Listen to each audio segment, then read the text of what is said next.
the excitement to win. And at the end of the day, we thank God for the result. Any questions? Here, please. Coach, we saw you on TV after the goals. You would bend down and pray, and I'm wondering, is that something you do after every game, or is that the emotion of the World Cup? And just talk about that a little bit. That is the key. Prayer is the key. For the Nigerian team, it is a praying team. We worship God at all the time. So I always, at all the time, I reference God. I bow my head on the floor to tell God, thank you.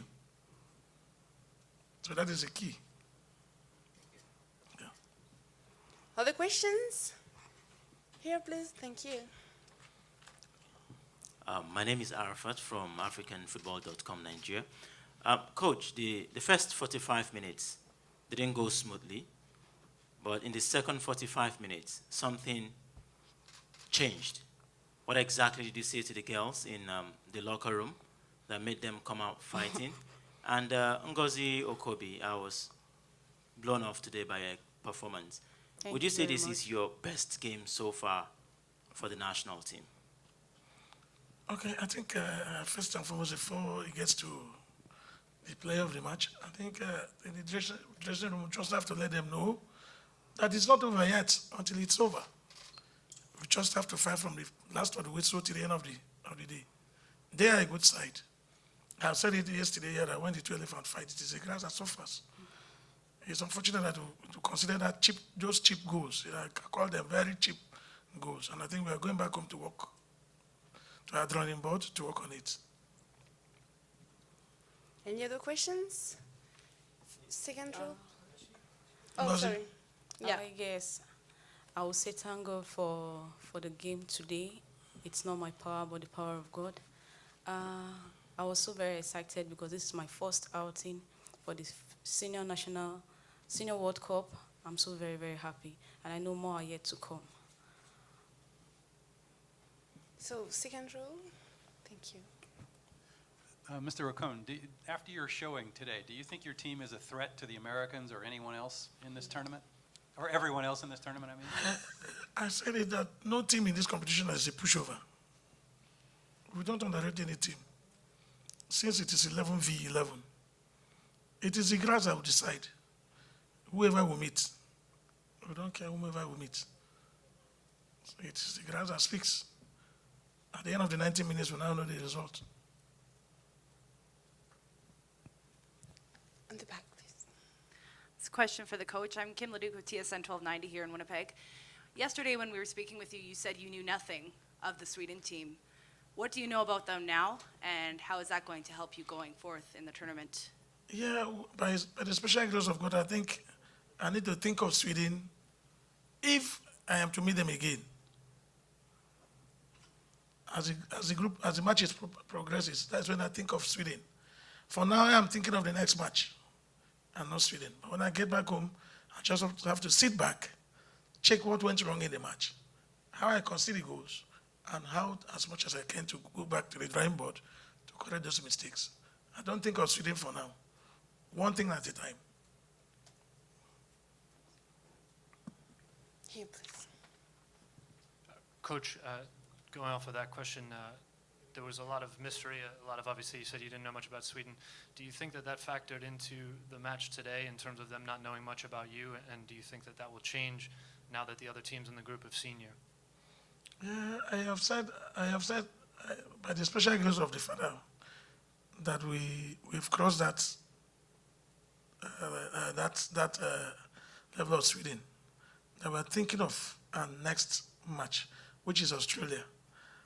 As for if I get back, or if the team gets back home, I think we'll just have to play the tape and then see our mistakes against Sweden, and then now see how to correct those mistakes in case we equally meet Sweden or even any other team, so that same mistakes would repeat itself again. Once beaten, twice shy. In the front here, please. I noticed you didn't make any substitution today. What was the reason for that? Yes, because the girls are fit. The ones on the bench, the 11 on the bench can equally play any team. The ones inside there are fit. The the technical crew can decide to rotate the match, the team. The other 11 can as well face the next opponent. So 45 minutes is not the thing that we struggle to change.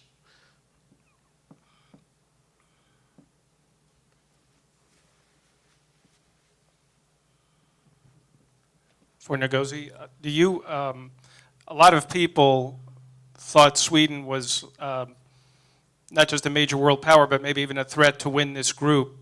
When you were going out on the field today, did you believe that you guys could play with them? And was this result today a surprise to you?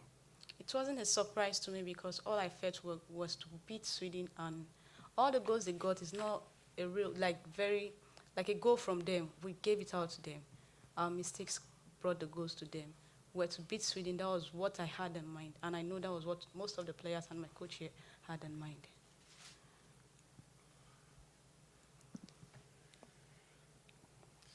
This is a question for Coach Ocon. You just mentioned you had a few costly mistakes. Do you feel like you should have won that game? And does the performance mean that your players have much more confidence moving forward?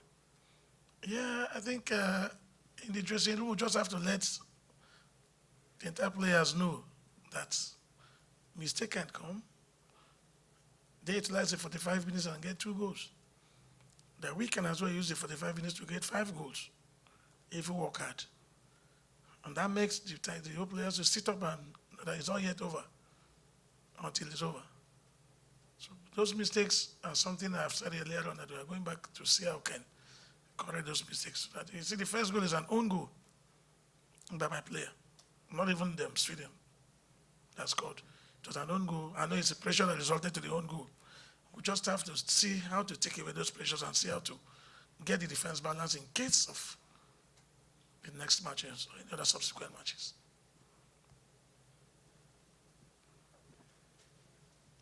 A question to coach, a bit similar question like this one. I'm looking for a straight answer. Did you think you were the best team, or are you disappointed that you didn't get the 3 points today?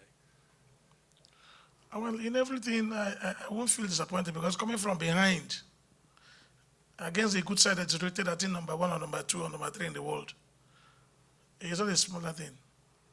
That was what I said yesterday, that I don't know the criteria to which they used to rate these teams. But for us, we don't think about the rating. We think about what we're doing in the pitch. And that is exactly what happened today. We don't think of whether you're number 1 and we are number 90. We don't look at that. We look at what you do in the pitch with the ball and without the ball. We rate you with the ball and without the ball. And we make sure, try as much as we can to match you strength to strength, feet to feet, speed to speed.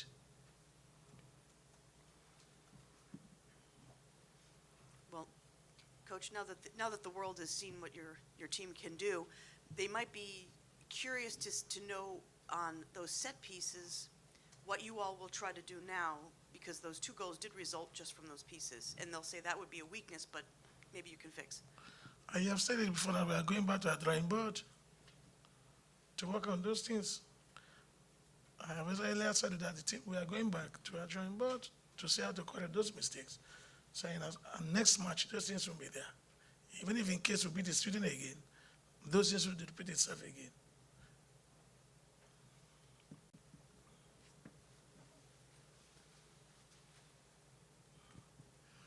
Mr. Okun, Nigeria seems to be playing a different style now, less physical, more skillful, beautiful passing. That kind of, have you purposely changed the way that Nigeria has played? I don't believe that it's less physical and less skill. If the skill is on there, I don't think we'll win the MVP of the match. My MVP of the match is very skillful. No, I said Nigeria seems to have more skill now. It's playing with more skill, less sort of physical. That's it, because we just have to meet the tempo, what FIFA wants. The game is all about entertainment, and entertainment with purpose. So when we're entertaining, we think of the purpose side of it, which is the goal. The last question? Last one? No questions? Thank you, everybody. So, Nigeria. Oh, so last one. Your next game is against Australia. We know you would go and do the corrections. But will that game be a must-win for you? Yeah, I think every match, every coach that steps into the pitch, any match that he steps into as a coach, your thinking is all about winning. And at this level, I think we are here to win all our matches. Today, when has come and gone, we thank God for the result. It's as a result of our mistakes. That's why I said we're going back to sit back and see what to do. The next match is against Australia. I don't know them. I'm only going to watch them here. I have not seen them play before. I don't even need to see them play. The first 5 minutes will tell me who you are in the pitch, what you have. First 5-10 minutes. We'll tell the entire team, the entire players in the pitch, who is who in the pitch. Who is the most dangerous one, who is the most skillful one, who is this at the end of the day. So I think at that level, we need to take care of those things one after another. So the next match, we use the language must win. All the matches, Nigerian matches, are must win matches. If it happens as it happens today, we give glory to God Almighty. But it is a must win match for Nigeria. Thank you, everybody. Coach, congratulations for your outstanding performance. Thank you. Congrats, yeah.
So, head coach of Sweden, Pia, first question, can you talk about the first game of the FIFA Women's World Cup 2015?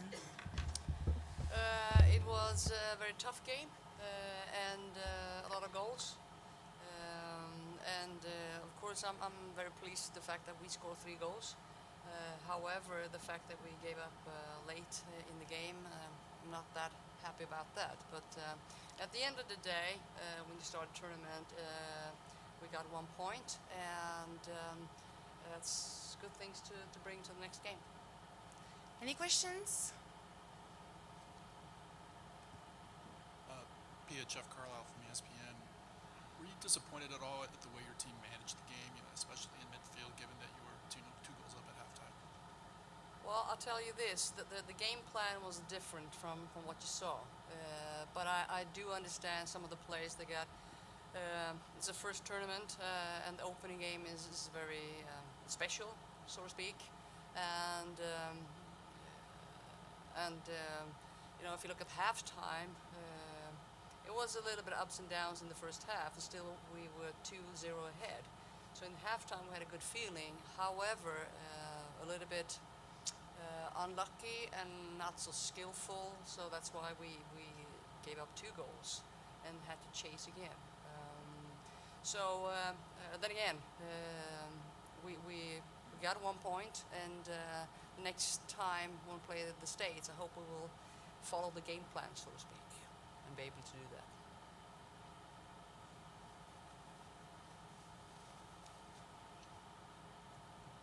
I think you fought very, very hard, but are you concerned with sometimes in the defense your problems when they were very fast, and when the game got very fast, how some of the defenders didn't manage to follow the Nigerians, their players? How do you feel about that? Well, the thing we said before the game was a word like compact defending. So we tried to avoid a 1v1 situation, and unfortunately we had too many 1v1 situation, and I give credit to the Nigerian players because they are good 1v1 and they're tricky and created chances by just being skillful 1v1. The game plan was put a little bit more pressure with the whole team, and now they played us through with the 2 forwards. So unfortunately, we had outside backs giving them a 1v1 situation. So I give a lot of credit to the Nigerian. With having that said, it is then again tough. If you look at the experience some of the players have, and I think now that they played the first game, I think we'll 1 point and get prepare for the States. I think that will be a little bit different because now we're in the tournament. So, Matt Futterman from the Wall Street Journal. So what is the game plan against the United States? Well, you will see.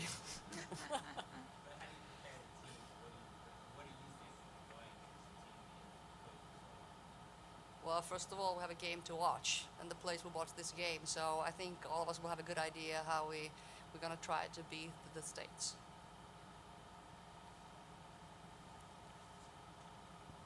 Hello, Pia. None of Aslan, Dahlqvist, or Berglund finished the game. What's the status of these players? That I actually don't know because I haven't talked to the medical staff, but we were forced to make subs with the center backs, unfortunately. We were forced to push Nilla Fischer a little bit further. And Amanda Ilestedt, she had a good game, and she helped us quite a bit, actually. And with Aslani, the way she plays, you can tell that there's something that's not 100%. So I will talk to the medical staff and see how she's doing after this game. Lisa Dahlqvist, I don't think she should be 100% to go. It was one of the game plan, the fact that she should work really hard to make space for Seger and get a lot of battles. So I didn't expect her to play, 45 or 50 or 65 or something like that. So we prepared Linda Semba to jump in and take over her position and her role.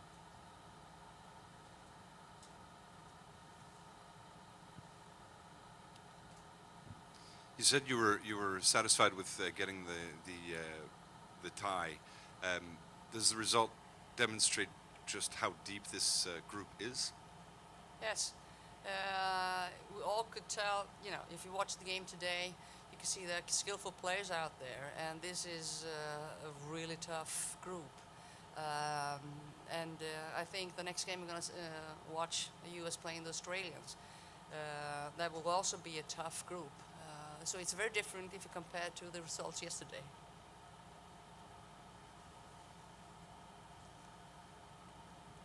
Pia, do you see the U.S. as being vulnerable because they're still relying on Abby quite a bit, and him not really continued that possession style that you tried to instill, that they're when things come down to it, they're still playing directly, and do you think that makes them sort of more vulnerable? Well, let's see. Just watch the game first, then I will tell you.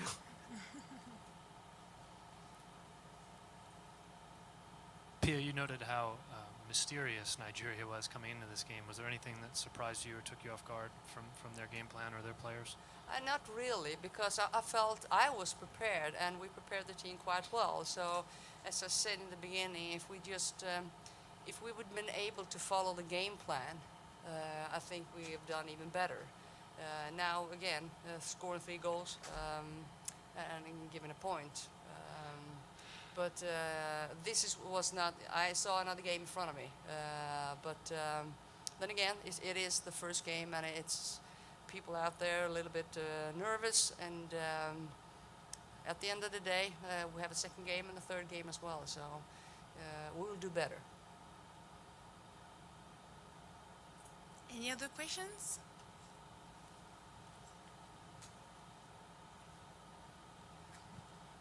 Wayne Coffey with the New York Daily News. Given the pedigree of your team and being historically one of the top teams in the world, is it fair to say that you're not altogether thrilled with how your team began the World Cup today?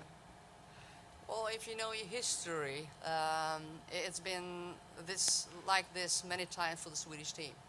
I would say struggle a little bit, fighting, not playing our game plan, so to speak. So that's our job as a team, coming back and of this first game coming out stronger, and take 3 points next time. Last question. In 2007, Sweden started against Nigeria, played a very good first half, but ended up with a draw and then didn't make it out of the group. Could you assure the Swedish people now that's not going to happen again? Well, I can assure you one thing. I will do my very best to make sure that I boost the team and we come together as a group and at least try as hard as we can to win against the United States of America. So, no, it was the last question. Thank you very much, everyone. Thank you.